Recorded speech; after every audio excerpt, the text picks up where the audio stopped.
video, we're going to discuss how environmental factors influence your behavior and either push you towards making unproductive decisions or productive decisions that are ultimately going to lead you towards the goals that you actually want. Now, most people are completely unaware of how their environment actually influences their behavior, and today we're going to talk about all of those variables as well as how to construct a more effective sort of environment in order to actually get better results. Now, we're going to do a much deeper dive in this later on when we actually have the specific behavior change techniques section. However, we are going to cover a lot of things in here that you can already begin to kind of evaluate your own lifestyle and apply some of these things to get better results. So the first thing that we'll do is we'll discuss something called the obesogenic environment. Now, essentially, the obesogenic environment is kind of a collection of different variables or facets of your environment that drive you or influence you towards making certain decisions that can predispose you to becoming overweight or obese. Now, I want to be very clear. These things are not causal.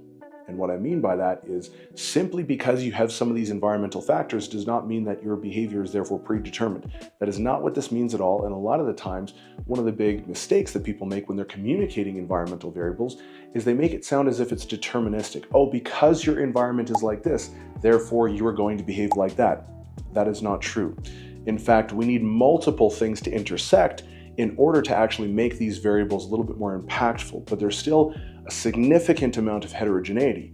And this is demonstrated quite simply. Any sort of subsection that we look at, we can see individuals who are fat and who are fit, okay? It is not ubiquitous. When we look at poor demographics or individuals living in different geographical locations and all sorts of things, we see people who are fit and we see people who are unfit. So none of these things individually, and a lot of the times, even collectively, they're just not enough to actually determine someone's outcomes.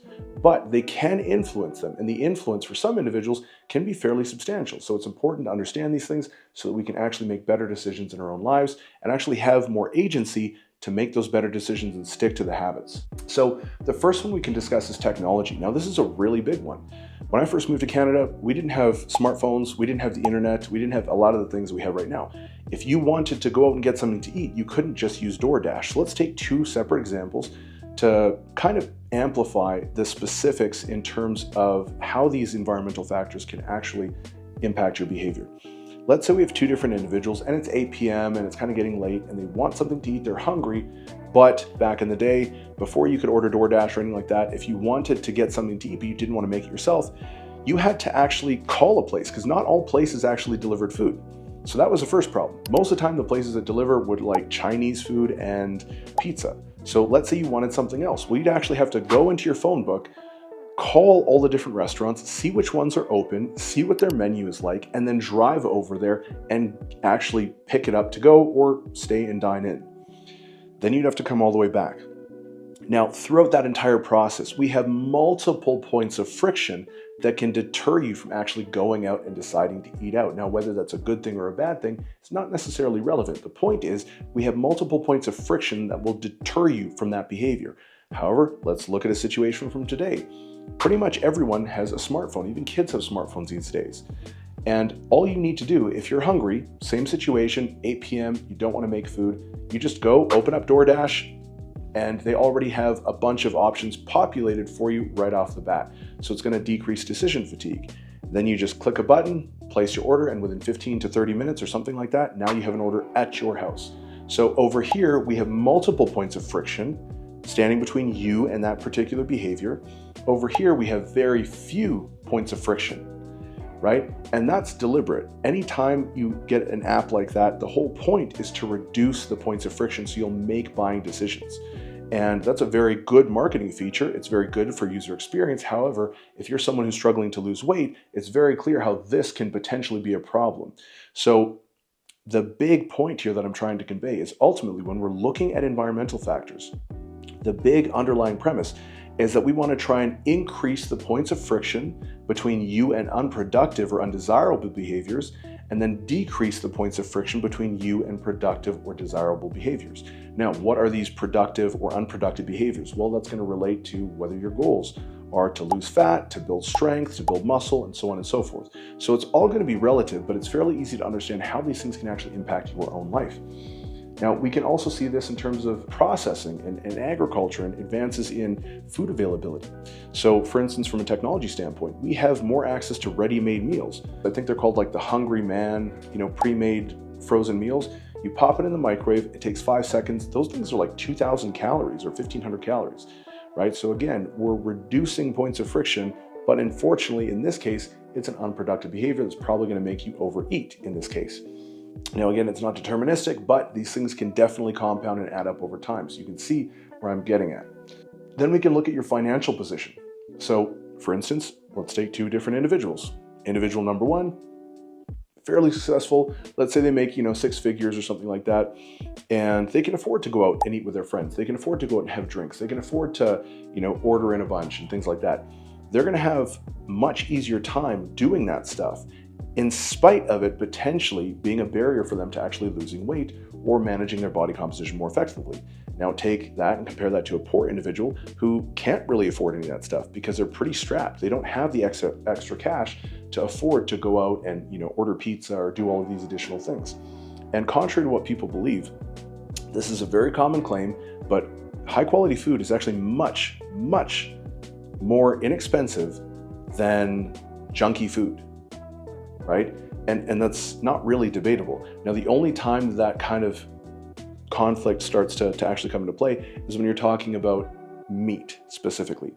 But there's tons of other types of protein. There's tons of other types of animal-based protein that are super high quality. And so when people say, oh, not being able to afford healthy groceries is a massive barrier, that's actually not true, and the research doesn't show that at all. And in fact, if you just go and do a basic scour of prices across various grocery stores, you can see that that is just not the case at all. And so economic status absolutely can impact your ability to make decisions one way or another. Now, I'm not saying that socioeconomic status has no relationship to being overweight or not, but a lot of the times it's misunderstood. In fact, there was a very comprehensive analysis where they looked at all of the different factors that are relevant to socioeconomic status and whether or not that has any predictive power on becoming overweight. And in fact, what they found is cross-culturally, there's almost zero predictive power.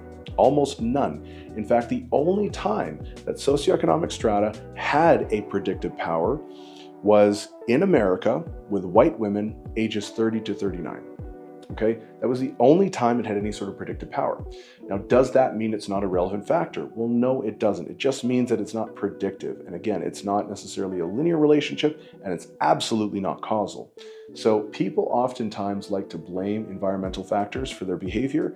And although it absolutely is an important variable to be aware of, it's not deterministic. And so you cannot blame other people. You cannot blame your environment. You cannot blame all of these other things, especially if you're an adult. Then we can look at geography. So again, I'll speak on my own experience. Before I moved to Canada, I'd never heard of chocolate. Like, I moved here when I was a little bit younger. I'd never heard of chocolate. We never had it. I'd never heard of chips. I had never heard of like candy as you get it in the store. None of these things, I didn't even know what they were. Not only did I not have it, but we didn't even know what they were. And so when I came to Canada and all of a sudden we have like convenience stores and we have chocolates and soda and chips, I had never experienced that before. And so I started overeating a bunch of that stuff. And as a small kid, I became, skinny fat. And so your geography can absolutely affect your behavior and your decisions around eating, as well as just your lifestyle habits. So for instance, I'm living in Calgary right now, and not too far away, we have a couple cities or small towns, I guess, like Banff, Canmore, Kananaskis, that are deep in the Rocky Mountains. Now, those towns have a much more active lifestyle. That's kind of the culture of those areas. So the geography that you live in can absolutely influence your behavior simply because of the cultural makeup. They're much more active. You're going to see a lot of people hiking, snowboarding, mountain biking. That's just naturally a part of their culture. So your geography can actually influence your level of activity. It can influence your cultural values in a lot of ways. It can influence your eating decisions. Right? You're not going to get as many overweight people in those mountain cities just because, generally speaking, they enjoy being healthier, they enjoy being outdoors more, they just kind of live a more active and healthy lifestyle in general. So these are factors that absolutely can make a difference. We can look at culture, and this is an interesting one as well. So when we look at various cultures, there's differences in terms of stigma around body weight. So for instance, like in Venezuela, in Serbia, they do have a stigma around people who are significantly overweight. That's not really accepted. You know, my grandma, she's like 104 now. So, you know, she's really old school. Before I ended up changing my body composition, getting super lean, I went over there and I was, I think like maybe 290 or something like that at the time, and I had a high body fat percentage. I go over there and I hadn't seen her in a little while, and she sees me and she's like, "Oh my God, Daniel, you're so fat. You look disgusting. You need to lose weight." And she's like, you know, begging me to lose weight. Here's the thing. That actually is not a mean statement. I know in Canada and the US, people kind of get, you know, bent out of shape about it. But the thing is, culturally, what she means by that is very different than someone saying that here in Canada. In some of these other cultures, it's not rude, it's not mean, it's they care about your health, and that's the only underlying meaning behind it. It has nothing to do with being rude or judgmental or any of that stuff. It's just a sign that they actually care about you. The point is that in some cultures, they don't really allow that. So you see lower rates of obesity over there. Now, it's not purely because of that, but that is one of the potential drivers.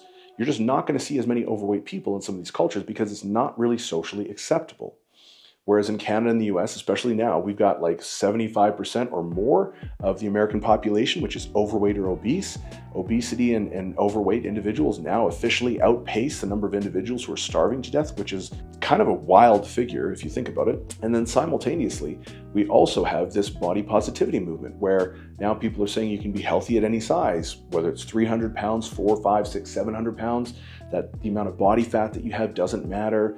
And, you know, all of these other things. Now, again, whether you agree with it or not is irrelevant. The point is that these things do influence people's decision making and their behavior around diet and exercise and all sorts of things. So culture and values absolutely can make a difference. Then we can look at family values. So again, I had mentioned previously about some of the mountain cities around here. Generally speaking, people are going to buy property in those areas. And again, this is me kind of extrapolating, so I don't have any research on this, but this is just my own personal experience. Generally speaking, when you look at these kind of smaller mountain cities, they tend to share a lot of the same values. They tend to be more active. They tend to like going out and being physical. They like doing, you know, their own gardening. They like hiking. They like biking. They like doing all this stuff, which is one of the reasons why they're buying property out there and they're living their lives out there.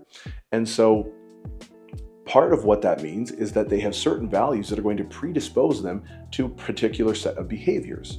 And so let's say you are a child being raised by people with this set of values. Comparatively, we can look at a child being raised by, you know, the general North American set of values and kind of overeating and not exercising very much, especially when you look at the average step count of an American, we can see that it's roughly 3,500, which really is not that much, even just to maintain general aerobic and like even heart health.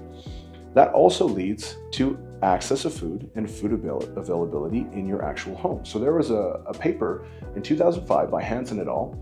That essentially showed that access to food in the home actually leads to an increase in its consumption. Now again, this is entirely unsurprising. At the same time, not a lot of people really use that as a cautionary tale. We can refer back to the example I gave at the beginning.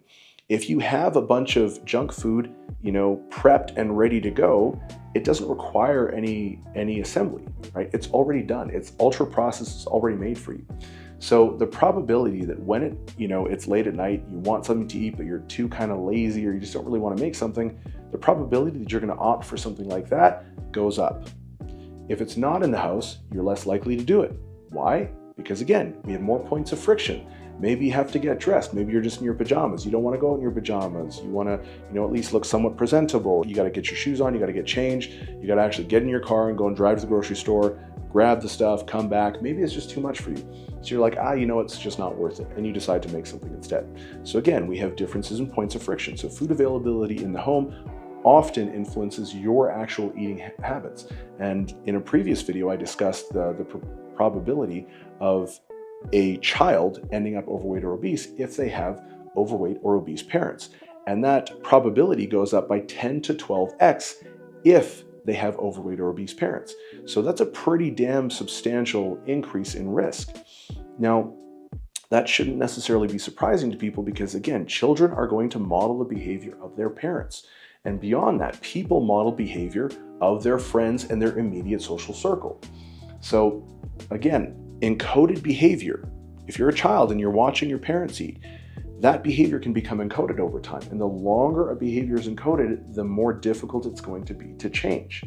And encoded behavior as a child oftentimes predicts the eating habits of that same individual in adult life. Okay, and so there is a correlation there. Now, education is also a relevant factor here. I'm not necessarily even talking about higher education. I'm just talking about education that's more specialized information. Specialized in the sense that you know about general nutrition, you know about general, let's say, exercise physiology, you know generally about being physically active and things like that. You know about the health consequences of being, overweight or having excess adiposity. So a general understanding of health, fitness, exercise, and things like that is absolutely going to impact your decisions and the decisions that you make. Right? Not to say that information on its own is enough to really deter behavior. Oftentimes it's not. Smoking is a great example. However, the more you learn about the subject, the better equipped you become, especially when you start enacting a lot of these behaviors. And so if you don't know anything about nutrition, if you don't know anything about exercise, if you don't know how any of this stuff works, and you start going out and doing random things, but you don't realize that the things you're doing, even though they're very difficult, don't really have a significant impact on the bottom line, you're probably not going to experience a whole lot of success. So education absolutely matters, especially when it comes to intervention design and adherence. So here's a great example.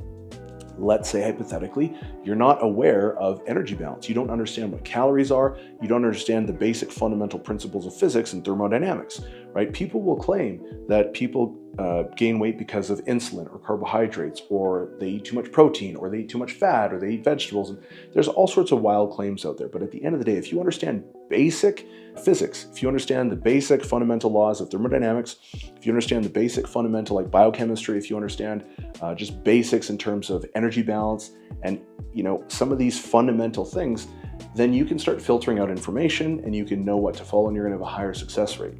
But if you don't know those things, it's probably fairly unlikely that you're actually going to experience any success because you just don't know what to do. And that shouldn't really be surprising. Then we can look at your social circle and your lifestyle habits. So there's an expression that people often use. They say you are the sum total of your 5 closest friends. Now, I don't necessarily know that that's 100% accurate, but I think there is a lot of truth to that. If you look at a lot of the most fit people on the planet, well, who do they associate with? Well, because they spend most of their time in gyms, because competing and doing all that stuff is such a huge part of their lives, most of their inner circle are other people who are like them because those are the environments they're constantly in.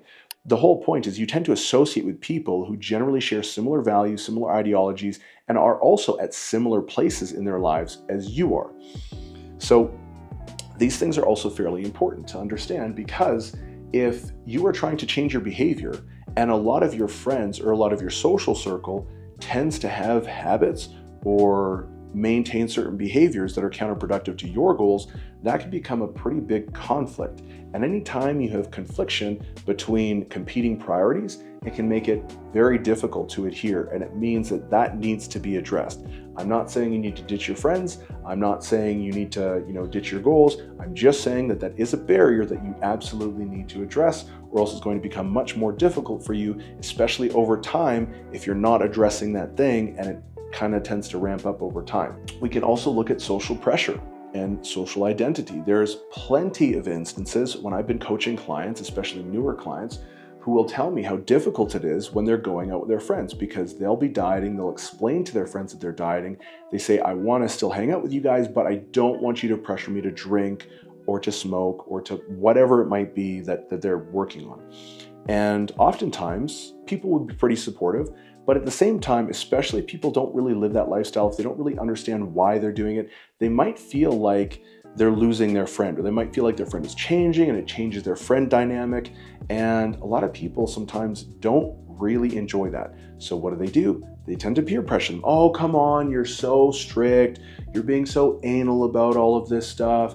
God, you're so obsessive about your diet. They take these little digs that might not seem like a lot, but you know what? When you've never been fit before, or if you've been struggling pursuing a particular goal for a long time and you just haven't experienced the success that you wanted to, it can be really difficult to hear those things time and time again, because it's just another barrier that you have to overcome.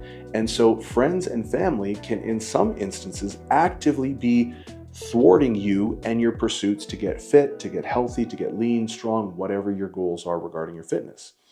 And so that is absolutely something that can be a very big barrier for a lot of people, their social circle and their relationships. In fact, in some extreme cases, I have actually seen relationships end. I've seen marriages end because one person decided they needed to get fit, they needed to get healthy, and as they started changing, as they started improving their life, getting healthier, all of these other aspects of their life started improving as well. But their significant other just kept trying to hold them back and start getting resentful. And they just decided that, they were going in different directions. They had a divorce. So these things, they don't always have to be super significant. There's not always this really deep underlying meaning for why someone wants to lose weight or get strong or build muscle or whatever. But sometimes there absolutely can be, and there can be very significant consequences to making your life better even. In this case, this woman made her life substantially better, but that led to a divorce. That's a really big deal. Now, I'm not going to make any sort of judgment call around that as to whether that's good or bad. Those people make their own decisions. But these are things that can absolutely impact your ability to adhere to a diet. Maybe she decided, I know my life is getting better, but I'm really scared to lose this person in my life, or I don't want to lose them or whatever. And she decides to go back. And so she just regresses. She gains all this weight back. She stops pursuing her career and all these other things. And she just kind of stays the same. I'm not here to say which one is good or bad.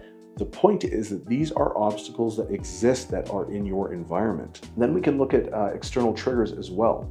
So for instance, maybe you're working extreme hours. Maybe you're someone who has to constantly go out and interact with clients. And so you're constantly going out for drinks, you're going out for meals and different things like that. And it can be very difficult at times to say, I'm dieting, I can't do this, because there might be some issues in terms of creating some conflict in terms of that relationship.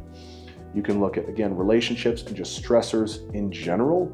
So if you're stressed, the decision-making that can be sort of impaired. Life is undulating.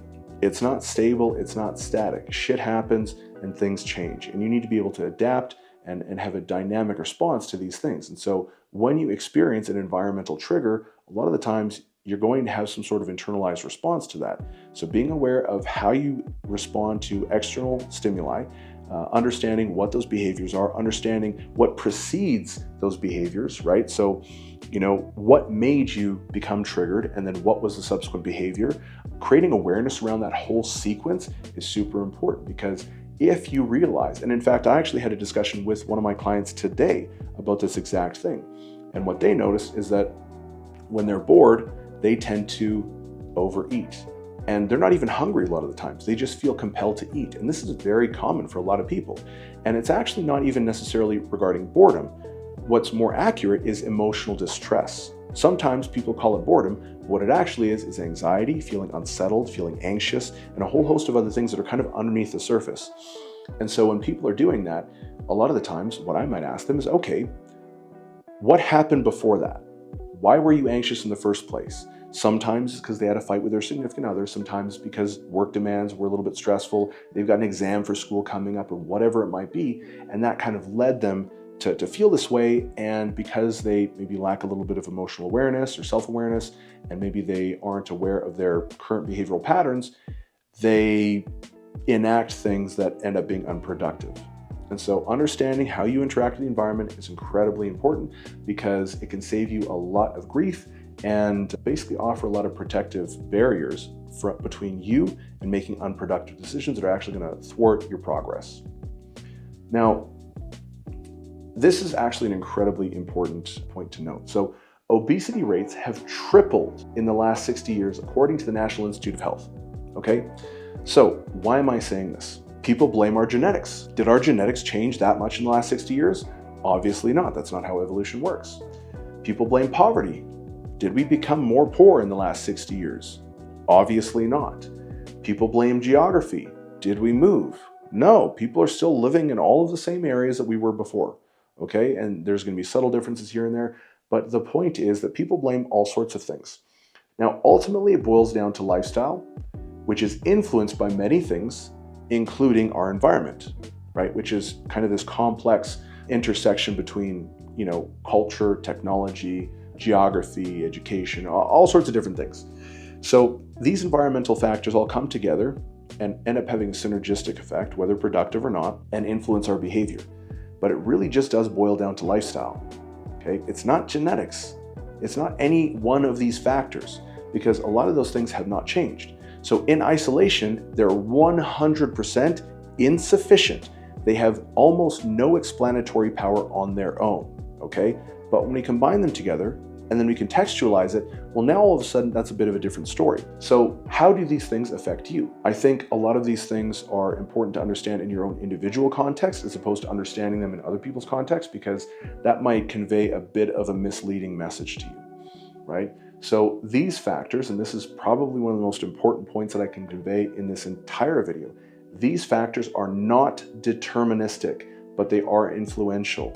Now, I'm going to be making a separate video later on discussing the whole obesity is not a choice claim. That is a preposterous claim at every level of analysis, and I will break down exactly why, both from a scientific, theological, and also a philosophical discussion, because pretty much any way you cut it, it is absolutely absurd. However, one of the claims that is often made is environmental. People will blame their environment and they say, oh, well, how is someone supposed to do this, if they have X, Y, and Z against them? And that's one of the big reasons, is because they don't understand the difference between sufficient conditions and optimal conditions. You do not need optimal conditions in order to succeed at an extremely high level. In fact, almost no one has optimal conditions. You just need sufficient conditions. And especially if you live in a developed world, especially if you live in North America, you 100% have sufficient conditions to get in shape, to get strong, to be healthy. Okay? Now, in each environmental circumstance, there are numerous examples of winners and losers. We want to take people who lack education versus have higher education. Great. We've got lots of uneducated people who are jacked. We've got lots of uneducated people who are also super fat. We've got lots of higher educated individuals who are super fat. We've got lots of higher educated people who are super fit, okay? And you can do that across the board, where there's numerous examples of fit and unhealthy or overweight individuals in pretty much every single category. So as I mentioned earlier, these categories are not deterministic. They are insufficient alone in terms of their explanatory power of the final outcome. They are not deterministic, but they do lend to having some sort of influence. Now, the magnitude of effect of each environmental factor is another thing to understand. It's not necessarily as simple as saying, oh, hey, there's research, and research shows that your geography has an explanatory power of roughly 10% of whether or not you're going to end up obese or not. And your socioeconomic class, has roughly 15% explanatory power and things like that. So the reason why you can't do that, and there is actually research that does discuss those variables, and it's really important to have that. However, one thing that's important to understand is this is looking at averages. This is looking at broader trends of data, and it's not taking into account individual experience. So although that is good and it's important to understand from a research standpoint, it's largely unhelpful to individuals that need to apply that particular information to their own specific life. So the explanatory power, the magnitude of effect that something has, is not only going to be different from person to person, but it can actually be different for the same individual at different time points in their life, because their circumstances change. And again, environmental factors do not exist in isolation. They interact, and that interaction can change the way we look at things. So hopefully that makes sense. Now, let's take another look at culture. And the reason why I want to say this is because, again, it goes back to sufficient versus optimal conditions. Most people who want to adopt a sort of deterministic view of health and fitness, and they say, oh, all of these things tend to, drive people towards obesity. There is so much evidence showing that there is very clear stuff. If we check off these boxes, the probability that you're going to be overweight or obese is substantially smaller. So if we know that there is a reliable set of steps that consistently produce a result cross-culturally, then we know that it's not determined. We know that the predictive power of these behaviors is really, really good evidence that you have a lot of agency over your life. You have a lot of agency in terms of adjusting your behavior and getting the results that you want, which should make you feel a lot more empowered when you're approaching these goals. Now, you might not know what all of that stuff is yet. We're going to cover some of them here. We're going to cover the specifics of all of these things, as well as specific behavior change techniques for you guys to implement into your own life. However, we need a lot of context before we kind of get there, so each of these videos builds on subsequent videos, or previous videos, sorry. Coming back to culture, we can look at Amish communities and how Amish communities inside America differ in terms of their health outcomes and overweight and obesity and general physical activity relative to the general American population. So there is a great paper, it's a 2004 paper by Obesity et al., and they looked at rates of obesity and general physical activity among Amish communities. Okay, so 1. Amish communities have substantially higher physical activity. The average number of steps per day for men was 18,425. The average steps for women was 14,196 for women. Now, the average steps for Americans in general, 3,500. So we're looking at substantial differences, like several multiples greater amount of energy expenditure, okay? We look at rates of obesity. Again, in American population, over 75% are now overweight or obese, okay? So a total of 25% of the men and 27% of the women were overweight in these Amish communities.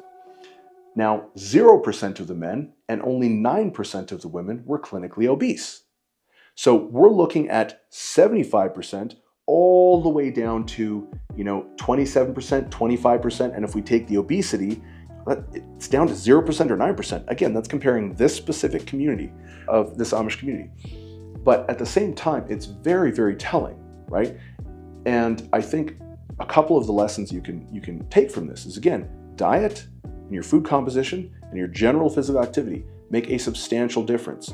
And it's about understanding how to enact the particular behaviors to sustain those habits over a long enough period of time to see the results that you want and then be able to just integrate it into your life. And so it's not even a second thought. It's like driving, tying your shoes, brushing your teeth, whatever, it's automated, okay? We can move on. What are some of the other differences? Well, let's look at their lifestyle. The lifestyle of an Amish community is extremely different from the standard American. We look at limited access to ultra-processed foods. We look at substantially less access to technology, obviously. That's part of their culture, that's part of their religious values. We look at all of these things, and research shows that these behaviors tend to predict success, right? When we have regular physical activity, when we adopt some sort of dietary protocol, these are two of a handful of really, really, really important variables that tend to predict long-term weight loss, maintenance, and success. So the other ones are regular weight monitoring, and the other one is social support. So having a coach or some sort of social support group that you're leaning into in addition to the other two. Now we can get more into the specifics of that, and we will later on, but these guys are already doing a great job of generally eating fairly clean. They're not eating a lot of ultra-processed foods, very, very active. And again, we see that in the outcomes, and that's incredibly important. When you judge people, a lot of the times you have to look at the outcomes. That is not an insignificant variable. So if someone's going to make a claim, you need to look at the outcomes they're able to produce. Are they able to get people super lean? Are they able to get people super strong or super jacked or whatever it is? And whenever someone asks me what makes a good coach, I say, are they in good shape? If you're getting them as a weight loss coach, are they lean? If you're getting them as a hypertrophy coach, are they big and muscular? If you're getting them as a strength coach, are they strong? And then on top of that, have they done that for other people? And when they're communicating, can they demonstrate their education through their communication, and do other high-level coaches endorse them? So those are a lot of things that you can look at. But when we look at the difference in terms of community from an Amish culture to a standard American culture, we see big differences, and this is very telling in terms of some of the behaviors that are critical for sustainable weight loss. Now, we can move on from there and talk about constructing your environment. It's incredibly important to construct your home environment, your work environment, and all sorts of different things. Now, a long time ago when I first became a personal trainer, I was working in a big box gym. I had just started. I had to get up at like 4 a.m. to take the train to get my first client at 6 a.m. I would do that until like noon. Then I'd go and I'd drive to another gym and train Olympic weightlifting. I'd come back and I would work from about like 4 p.m. till I think it was like 9 or 10 p.m. Then I'd go home. It was crazy. I hated my life. It was terrible. But over time, I started constructing my environment. Now I have my own company. I work from home. I train when I'd like. I'm able to eat on a specific timeline. My entire life is constructed around my training and my fitness goals and my business goals, and also my community goals. So with my volunteering, going to church, all sorts of different stuff. That's what my life is based around. But it took a while for me to actually build all of that and get it to that point where now everything is just running really, really smooth. Not everyone has that, but most people can work towards that. So constructing, and that's what I like. So maybe you guys don't want those things, and that's totally fine. But constructing your environment is incredibly important. So a couple things to think about just to leave you with at the end of this video. So first of all, identify which factors actually affect your behavior. We talked about self-awareness. We talked about identifying patterns that trigger particular behaviors. We talked about whether it's stressors or fighting with your significant other, or whether it's, having maybe ultra-processed food in the house, whether it's maybe you don't quite understand how weight loss works and healthy eating and all that sort of stuff. Maybe you're a little unsure, and if you are unsure and the education side of things is where you're really struggling, guess what? This course is going to be 100% everything that you need, because we cover everything in this. So just continue chipping away at this course, and I guarantee that you are going to get the results that you want if you follow these protocols, okay? Now, the next one is you want to identify points of friction between productive behaviors and unproductive behaviors. We want to ultimately increase the number of points of friction between you and undesirable behaviors. Undesirable behaviors can be defined as any sort of behavior that is going to get you further away from your goal or prevent you from getting closer, okay? Now, we want to remove as many points of friction as we can between you and productive behaviors. We want to make the good habits easy and the bad habits difficult. Now, there's a variety of ways that we can do that. And like I said, in a later section of this specific module, we are going to outline all of this stuff in great detail. But this is an important thing to at least begin considering so that you can sort of have a better understanding. That way, when we give you that portion of the course, you can start applying things a little bit more effectively. Then, we want to create incentives for productive behavior. So what does that mean? Well, oftentimes unproductive behavior, especially referring back to our previous example of boredom eating, it has a functional utility. Now, what is that functional utility? Well, oftentimes it's a coping mechanism for dealing with unpleasant emotions, whether it's anxiety or stress or sadness, depression, uncertainty, whatever it might be. You eat that food and there's this sort of reward association that becomes connected over time. And that reward association can be problematic. So identifying those things and identifying what reward you're trying to seek and then maybe flipping that can be very, very helpful. So creating incentives for productive behaviors and maybe substituting behaviors as well is really important. And one of the examples, actually, one of the strategies that I implemented today with one of my clients that I had mentioned I had spoken with earlier today, is they were struggling with boredom eating. So I told them, when you're bored and you want to go eat a bunch of food, don't stop yourself. Keep doing it. That's fine. The only thing I want you to change is, instead of eating cookies, instead of eating cake, instead of eating junk food and like ultra processed food, have fruit. So buy one of those big tubs of pre-prepped fruit. We don't need to change the behavior yet. I just want you to change what we're doing. Okay, so instead of stopping that behavior altogether, which is going to be very difficult, we're going to swap it.